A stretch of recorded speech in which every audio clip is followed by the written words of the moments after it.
Okay everyone, welcome back to the channel. Today we're back with two races at Dragon Trail driving the Group 2 Super GT cars. That was on yesterday in the daily race B. It was a 5-lap sprint race. You can see there for this race I'm starting from pole position. Some reasonably fast drivers in this lobby. This race is not my, the track is not my strongest track. However, I want to try and do as I've only ever tried this combination once in the Group 2 cars.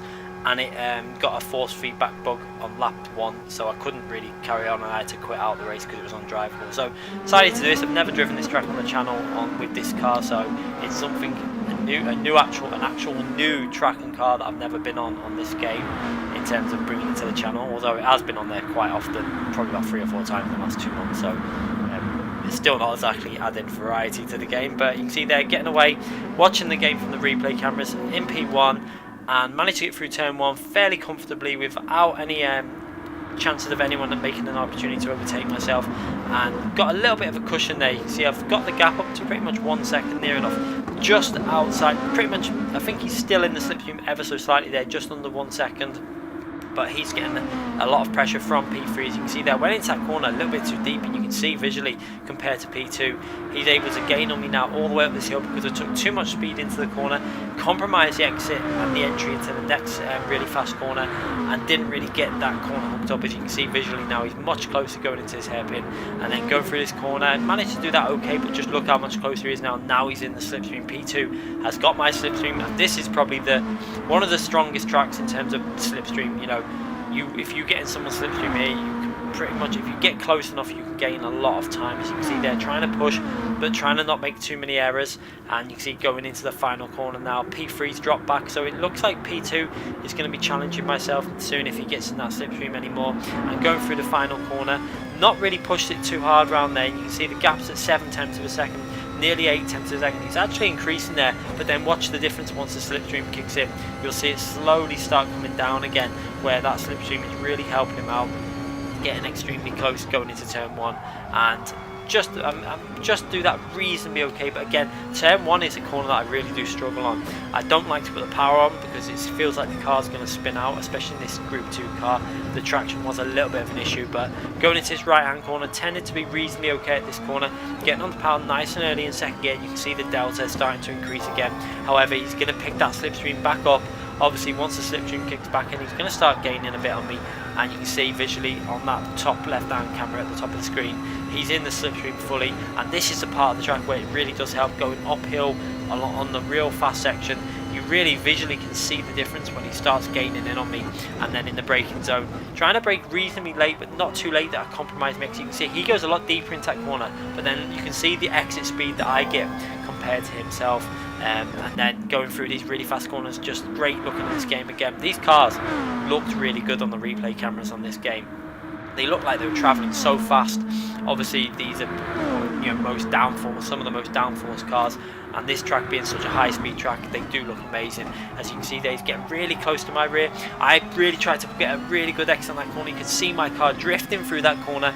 That compromised my exit slightly, although the slipstream is now going to really start kicking in. And watch the difference this slipstream makes now as we're going into turn 1. He really got alongside me.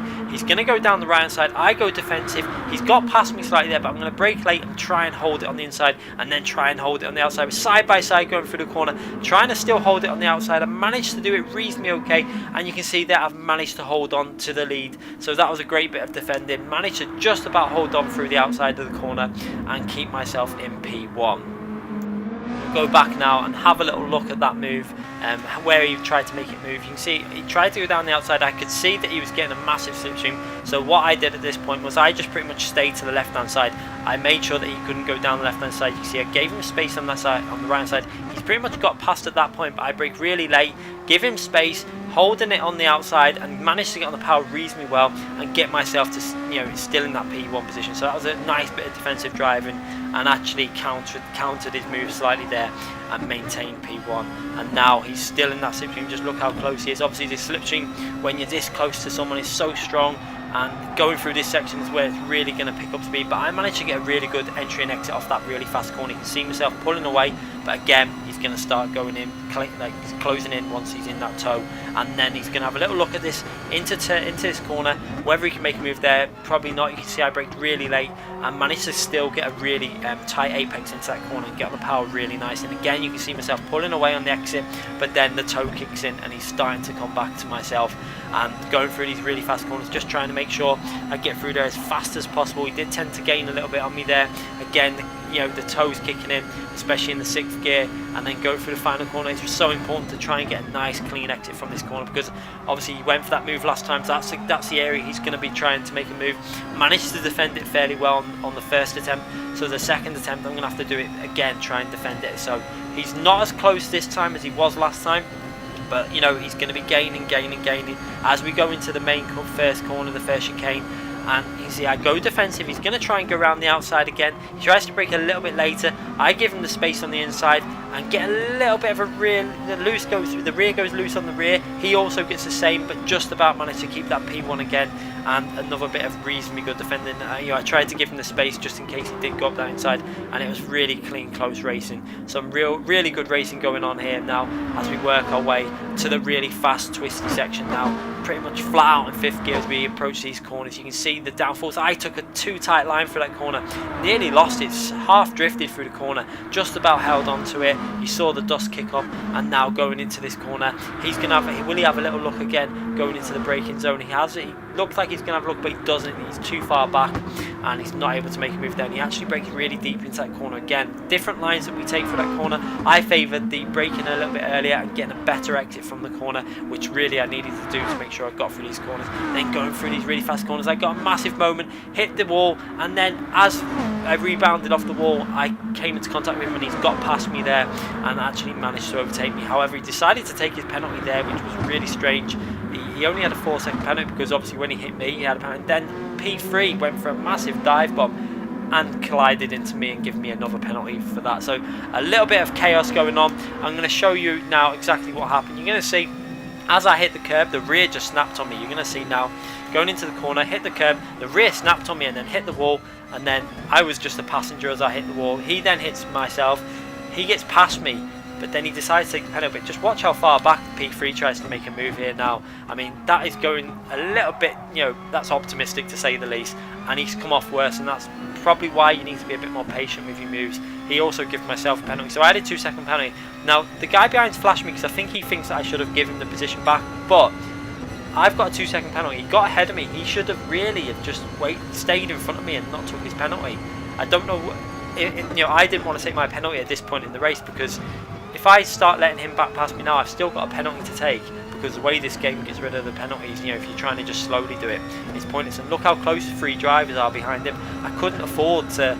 There's no way I was going to risk, you know, losing 4 or 5 places. And if he would have just carried on in front of me, I would have probably, if I could have done it at the end, I would have made sure that I wouldn't have, you know, got past him and then took my penalty. But he decided to brake straight away and get rid of some of his penalty, which is just seemed a strange thing to do. But I would have probably have let him back past if it would have been in a situation where I could do it. But you can see there now, there's no real way I can do it. There's too many drivers so close to him, and I don't want to lose out 3 or 4 positions through.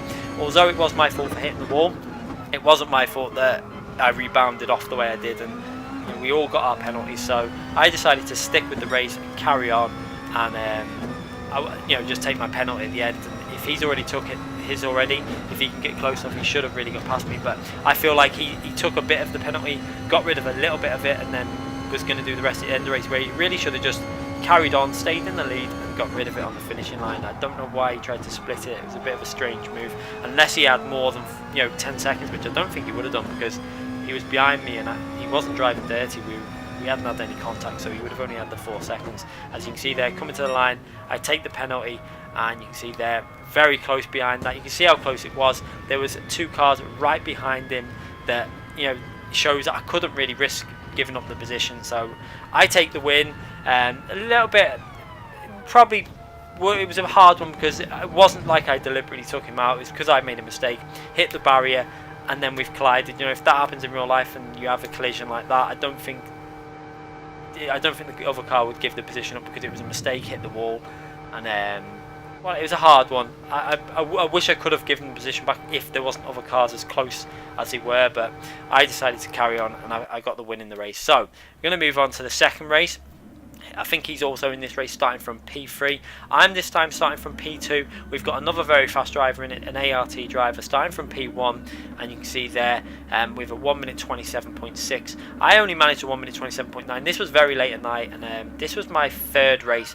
I actually won my first race with my fastest laps that I had done in out of all the races. It was really strange. The first race I did at 1, I'm not going to upload that because I was on my own with like 1.5, 2 second lead, and there was not really much action involved with that race, so there's no point in uploading that. But it was actually the best race in terms of lap time and overall finishing time that I did. It was strange. Maybe it was because I was getting tired that I started slowing down a bit, but also when you put under pressure you do tend to lose time when you're battling with people. As you can see there, starting the race, we're going to stay on board this time rather than going through to the replay camera for the start of the race, as I'm getting the slipstream off of P1, and you can see visually how much slipstream you get, getting really close going into turn 1, but not able to make a move, and not really trying to make a move, just trying to get through his first corners as cleanly as possible without making any errors.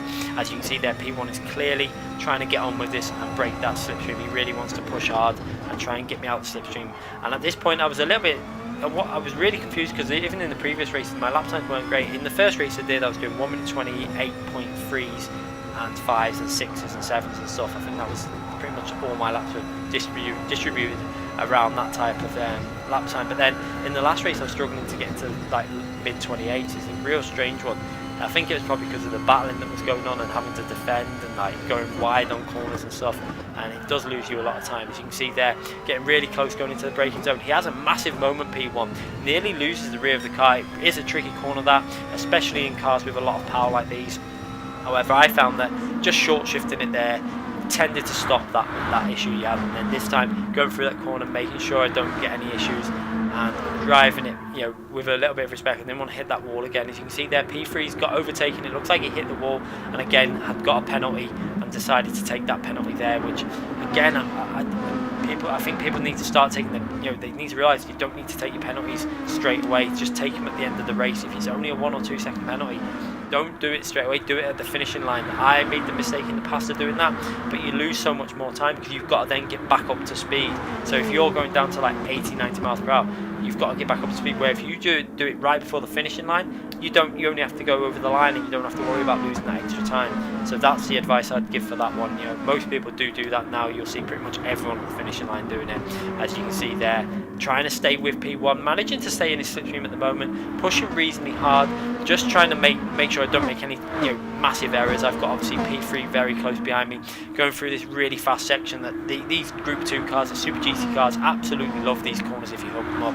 You know, the downforce literally pushing you into the ground, and it just feels great when you actually nail them corners with these cars. And then going through to this right hand corner, very tricky corner that you put the power down, like I said before, too hard like P1 did, and you run the risk of losing the rear end. As you can see there, P1 got very close to the wall, obviously pushing really hard at this stage. I'm getting close to being 8 tenths behind. If I can go through this corner reasonably well, I should be able to pick up that slipstream again and just stay around 6-8 tenths. As you can see there, starting to gain back in on P1 now as I'm back in that slipstream. And then going into the final corner, I actually turned in way too early there. I braked too early and turned in too early and compromised my exit speed a little bit there. You're normally better just braking pretty much on the 100 or a little bit past it, and then braking really aggressively and letting the rotation of the car on the braking just turn you through the corner. That's the best way to do that corner. As you can see there now, getting fairly close going into turn 1, just 4 tenths behind, but again not close enough to make a move. He obviously got a really strong exit from that final corner, and then I made a real bad error there.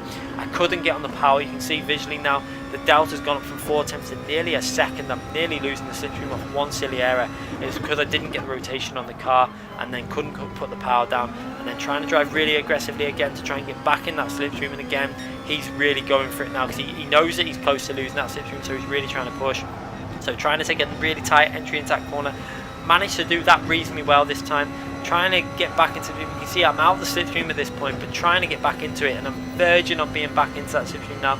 9 tenths behind, I'm pushing really hard. You can see P3 has dropped back a little bit. You can see on the screen there, he's actually been overtaken by the driver that took that penalty and got overtook by the other guy in the pink Lexus. But now he's obviously on a charge, and and trying to gain as well, with obviously myself making that mistake that lost me nearly half a second. He's obviously managed to gain quite a bit on myself, and I'm just about managing to stay in the slipstream at this point. You can see there the delta is so close to being outside the slipstream. I'm just trying to make sure I get, stay on the track and get some solid exits from these corners. As again, tried to put the power down the rear, nearly snapped on me then, and losing a little bit of time on the power when I get on the power, but P1 still in that lead and pushing really hard, not making any errors at this point, driving really well. And it's going to be really hard to get past this driver. As you can see there, going back to the replay cameras, P3 very close also, only a matter of about maybe just over a second, 1.5 seconds behind. I'm pretty much 1 second behind P1, so not really picking up that slipstream very much at the moment, and just trying to stay as close as I can. If he makes any errors, I want to be there to capitalise on it and see if I can make a move on him at any point in this lap. As you can see, pushing extremely hard, going through the really fast twisty turns, and again I went into that corner a little bit too deep. You can see compromising the entry into the next corner. Not a massive loss of time, didn't lose too much, but just a fraction. You can see there, probably about 1.3 seconds behind P1 now. As you can see, he's managed to pull away slightly because of that slight little error. That was a real tricky corner that I was struggling to get used to. Well, but then again, you just saw on the screen, P1 has made a massive error trying to put the power down, and luckily the wall saved in there and he carried on. But now I'm getting close to that slipstream. You can see I'm in the slipstream. I'm going to push extremely hard. Now look how close I got to the wall then, inches away from hitting the wall. As I go to make a move on the left, I decide I'm going to back out of that and just go wide and let him think I was going to try and battle him for that corner, and didn't want to. What I wanted to do, because we were going to the final lap, was make my move before turn 1. If I can get in the lead on this lap, I should be able to win this race, because he's not going to have any other opportunities to overtake me. So getting that slipstream from that really good exit I got from the corner, going into turn 1, this is pretty similar to how the other guy tried to overtake me before. I managed to defend it. I'm going to try and go around the outside. I braked really late. We're side by side. I go on the inside, really aggressive driving, and I get myself into the lead with a really nice move. And again, some great driving there, side by side with P1. So let's have a little look how that played out. He obviously made the error. I'm getting in the slipstream. You can see straight away I didn't even want to go down that right hand side, because there's no point. I want to stay left and try and get in his slipstream and make my move on this at the end of this straight, because I didn't want to make my move before this straight, because then he would just get my slipstream and re-overtake me. So what I did was deliberately stay wide and got a really clean exit from the corner, and then got his slipstream, real strong slipstream, going into turn 1. You can see there, side by side, and then going into the chicane. I'm actually ahead at this point, nearly a whole car's length. Brake as late as I can, but I give him space on the inside. He actually nudges into me a bit. I give him plenty of space on the left, and I get that move made, and a really nice move, putting myself into P1 in this race. And I was really happy with that. But now I've got to make sure I hold on to this lead. Going into this corner now, I brake a little bit late there. You can see I've missed the apex of the corner. However, I've straightened the car up and got on the power reasonably well. P2 got on the power, nearly lost the rear again as he's getting really aggressive with that throttle. And then going into this really important corner, I actually hooked that up really nicely. P2 doesn't manage to hook the corner up anywhere near as well, and has dropped back slightly now.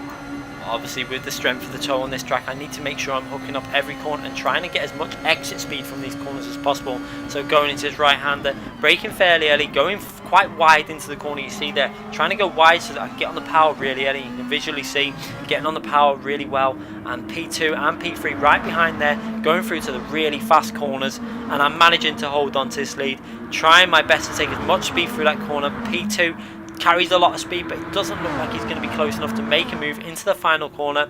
He's having a little look, but he's decided it's not possible to make the move. I've just got to keep control of the car, going through the final corner, get a good solid exit, and I should be able to maintain the win. I do that corner really well, going down the final straight for the last time, and the checker flag there, I do a little movement in the road.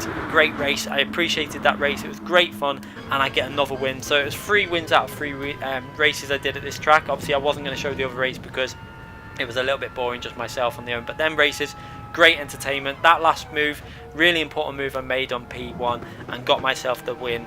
Even though I probably wasn't quite as fast as the driver that came P2 in that race, I made the move stick and I got myself where it counted in the P1 and kept that position. So really happy with that. 2 great races, and I hope you guys enjoyed that. Do remember, if you haven't already subscribed to the channel, make sure you click that notification button so you don't miss any future videos. I do upload every single day on GT Sport. And obviously click that thumbs up button if you did enjoy this race, and leave any comments in the comment section below. Thanks again for watching, everyone.